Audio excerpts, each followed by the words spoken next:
So congratulations on the movie. As a huge fan of the original, I thoroughly enjoyed it. So Heck yeah. well done. Stitch, such a brilliant design, such a brilliant character. He's become a Disney mainstay, right, in the last 2 decades. So did that status as one of Disney's biggest icons influence the way you approached this adaptation? Because back then we didn't know him, but now everybody does. You know, it's a curse and a blessing. There's great things about it as well. Obviously, there's a huge responsibility there, and as a huge Lilo and Stitch fan myself, I set a high bar for it as well because I don't want to be disappointed as a huge fan of the original. But then, you know, the great thing is that there's so much enthusiasm for it, and you get to coast, or that's the wrong word, that suggests it wasn't really hard. You get to benefit from this legacy of this character and this film, and we were even able to work with some of the original artists, and animators who worked on and created Stitch, obviously Chris Sanders being one of the big ones. And, you know, some of them still work at Disney Animation, so we were literally across the street from them while we were at the live action studio. And they were so, you know, enthusiastic and really fond of both their time on the original and what it's become in the 20 years since then. So, yeah, it's great. It's like being tossed the keys to a great car.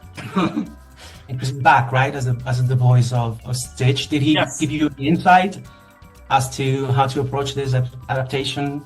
Yeah, I mean, we consulted with him a fair amount. He was the first person that I sent once we had landed on a character design and some concept art that I really believed in and was proud of. He was one of the first people that I shared it with, and he was super supportive. And then when it comes to as a performer, which he, you know, really isn't other than the voice of Stitch, you know, he was like so energetic and so generous with his time, and he just is the kind of performer where, like, if you ask for one more take of something, he's just going to riff at like full speed until you're like, okay. One thing that stood out for me in this version was the way that you portrayed Stitch's ability to speak as something more gradual, you know, as compared to the. What did you tweak that, and what do you think adds to the story? Well, partly we tweaked it because I think he's keeping it a secret that he can talk up until Nani says, like, you know, like, give up the gag or whatever, and then he starts talking. But we were honestly, we were pretty ambitious, wanting to. I was passionate about trying to really deepen the relationship with Lilo and Stitch, and I felt like I didn't want it to be the kind of thing where suddenly he can talk, and I also didn't want to be the thing where, you know, we just save it for the end or do what the original movie did. I really love that it's kind of part of their, you know, relationship and bonding is her trying to teach him like the word for family. And I also really love the idea that there's a specific scene, the squirt gun scene, which is in the trailer, that Stitch starts speaking Tantalog. It's actually the first time that he's even spoken Tantalog to Lilo, and she just doesn't bat an eye.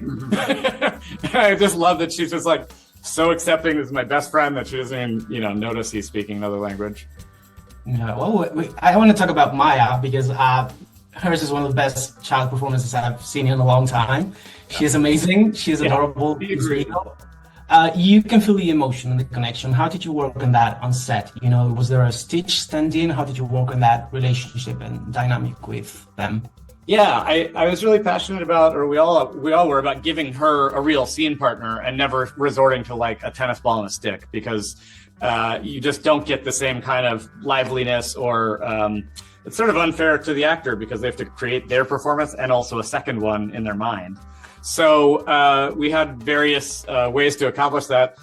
We had a wonderful acting coach, Sarah Arrington, who would, a lot of times for the emotional scenes, dialogue scenes, she was kind of crouched down playing Stitch with Maia. And then we also had a amazing puppet and puppeteer team who had a pretty lifelike looking Stitch for that performance, if it was more physical or if it needed to look a bit more like Stitch does in real life. And Maia like immediately bonded with this puppet and would even insist on, even if they weren't doing a scene together, kissing him goodnight before she went home for the day. I have to go and get him off the truck and she would say goodnight to him. Other times it was this dog Dale, who was very rambunctious and And, you know, so there's no one size fits all solution, but we were always determined to try to create some kind of reality in front of the cameras for us to work with. And also to Dean's credit in working with our acting coach, you know, they're really conscious of not doing what I think some people do to younger actors and just say, oh, there's a sad scene.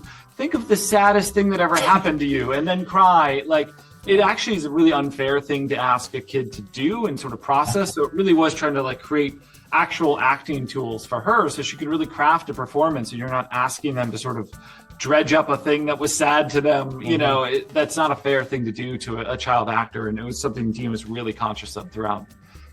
Well, it was the right approach because the result is amazing. Thumbs up. Yeah, there's some moments in her performance that I was like blown away on set by that were not, they didn't come from me and they didn't come from Sarah. That was really, yeah. We have to wrap it up. Thank you so much for your time. It was great talking to you guys. Thank you. Thanks so much.